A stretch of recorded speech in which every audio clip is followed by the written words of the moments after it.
ओम नमो भगवते वासुदेवाय. श्लोक 3 ते 5. ज्ञेयः स नित्यसन्न्यासी यो न द्वेष्टि न काङ्क्षति निर्द्वन्द्वो हि महाबाहो सुखं बन्धात् प्रमुच्यते. सांख्ययोगौ पृथक् बालाः प्रवदन्ति न पण्डिताः एकमप्यास्थितः गुभयोर्विन्दते फलम् यत्साङ्ख्यैः प्राप्यते स्थानं तद्योगैरपि गम्यते. एकं सांख्यं च योगं च यः पश्यति स पश्यति. शब्दार्थ.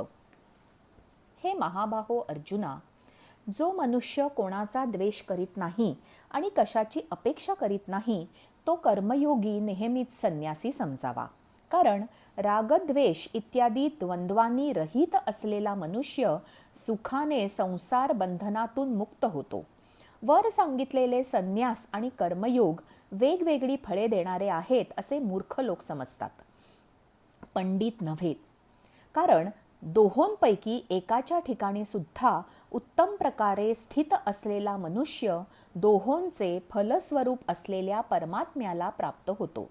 ज्ञानयोग्यांना जे परमधाम प्राप्त होते तेच कर्मयोग्यांनाही प्राप्त होते. म्हणून जो मनुष्य ज्ञानयोग आणि कर्मयोग हे फळाच्या दृष्टीने एकच आहेत असे पाहतो तोच खऱ्या अर्थाने पाहतो. भावार्थ.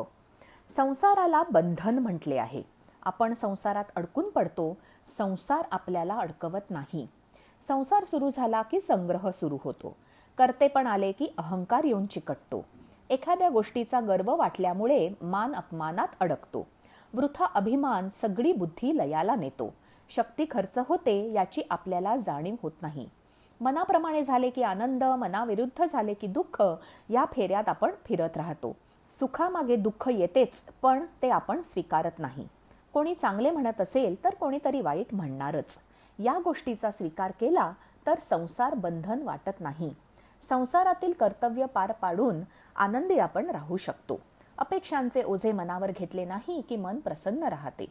कर्मयोग आणि कर्मसन्यास दोन्हीचे फळ एकच आहे. निरपेक्ष वृत्तीने कर्म करावे किंवा करणारा मी नाही अशा वृत्तीने काम करावे. दोन्हीमुळे आपली मानसिक स्थिती स्थिर राहते, वृत्ती समाधानी राहते. कर्मयोगी आणि ज्ञानयोगी दोन्हीही समाजासाठी आवश्यक आहेत.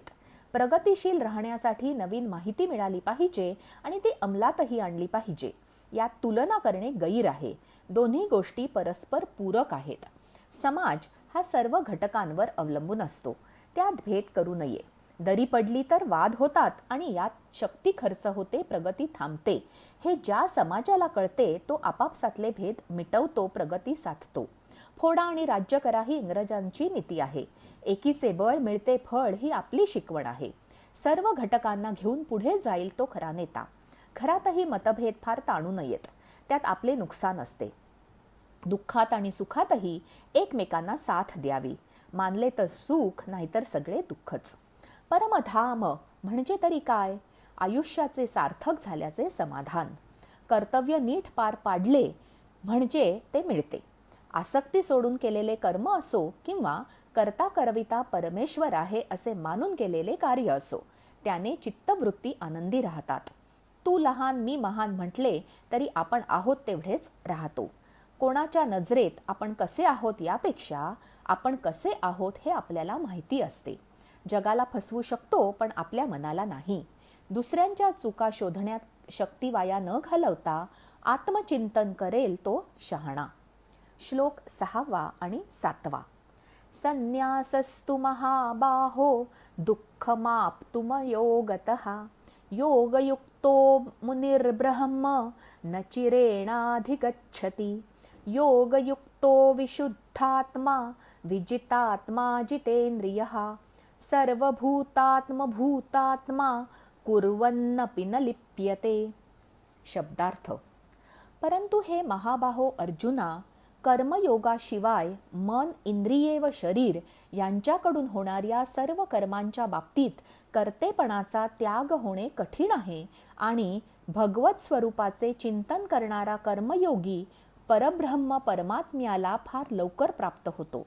ज्याचे मन स्वतःच्या ताब्यात आहे, जो इंद्रिय निग्रही आणि शुद्ध अंतःकरणाचा आहे, तसेच सर्व सजीवांचा आत्मरूप परमात्माच ज्याचा आत्मा आहे, असा कर्मयोगी कर्मे करूनही अलिप्त राहतो. भावार्थ: आत्तापर्यंत काय करावे हे सांगणारे भगवंत आता ते कसे करावे हे सांगतात. संपूर्ण गीतेत एक गोष्ट म्हणजे काय करू नये हे न सांगता काय करावे आणि कसे करावे हे सांगितले आहे. गीतेत कर्म, भक्ती आणि ज्ञान मिळवावे असे सांगितले आहे. चोरी करू नका, खोटे बोलू नका असे कृष्ण म्हणत नाही. मानसशास्त्रातही हेच सांगितले आहे की नाही या शब्दाची नोंद आपला मेंदू घेत नाही.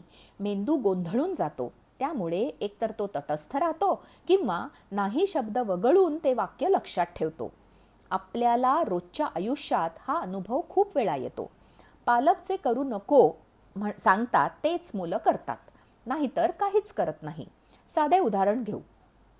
फोनवर खेळू नको म्हटलं की मूल फोन हवा म्हणून हट्ट करतं. तेच त्याला वेगळ्या कशात तरी रमवलं तर मग फोनची आठवणही होत नाही. मुलाने फोन हातात घेऊ नये असे वाटत असेल तर साहजिक आपल्याला तो कमी वापरावा लागतो. या श्लोकात भगवंत सांगतात की कर्मयोग ही ज्ञानयोगाची पूर्वतयारी आहे. कर्मातून आसक्ती सोडल्याशिवाय कर्तेपणा सोडणे शक्य होत नाही. आपली कर्मे ईश्वराला साक्षी ठेवून करणाऱ्या माणसाला ब्रह्मज्ञान लवकर होते. जो माणूस मनमानीपणा करत नाही, ज्याचा स्वतःवर ताबा आहे, जो नियमाने वागतो, जो आस्तिक आहे, अशा माणसाची वृत्ती उपजतच निरपेक्ष असते. त्याला आसक्ती नसतेच. ओढून ताणून वैराग्य कामाचे नाही. आपला सहज स्वभाव असेल तसेच वागावे. त्यासाठी आत्मचिंतन करावे. आपण कसे आहोत ते जाणून घ्यावे, तसे वागावे. ह्याला सहज समाधी म्हणतात. देह शुद्ध करुनी भजनी भजावे आणि कांचे नाठवावे दोष गुण. हा अभंग जरूर ऐका. खूप उद्बोधक आहे. आपण नेमकं उलट करतो. समोरचा वागेल तसे वागतो. जसे मातीत झाड लावले, त्याला खतपाणी दिले तर ते आपोआप वाढते, फुलते. त्याप्रमाणे आपले वर्तन व्यवस्थित असेल तर आपले कर्म अकर्म बनते. त्यासाठी वेगळे प्रयत्न करावे लागत नाहीत. आपण खांबाला धरतो, खांब आपल्याला धरत नाही. पक्षाचा पंखावर विश्वास असतो, धरलेल्या फांदीवर नाही. तसा आपण आपल्या आत्मारामावर विश्वास ठेवायला हवा, बाहेरच्या पसाऱ्यावर नाही. आपल्या अंतर्मनात अपरंपार शक्ती असते, फक्त ती अनुभवायला हवी. स्वतःवर ठाम विश्वास हवा. आधारासाठी इतर कोणावरही अवलंबून राहून उपयोग नाही. आपण आपल्या विचारात गुंतून पडतो, कल्पना करत राहतो. ते करू नये. करायचे आणि सोडून द्यायचे. आकाशी झेप घेरे पाखरा, सोडी सोन्याचा पिंजरा.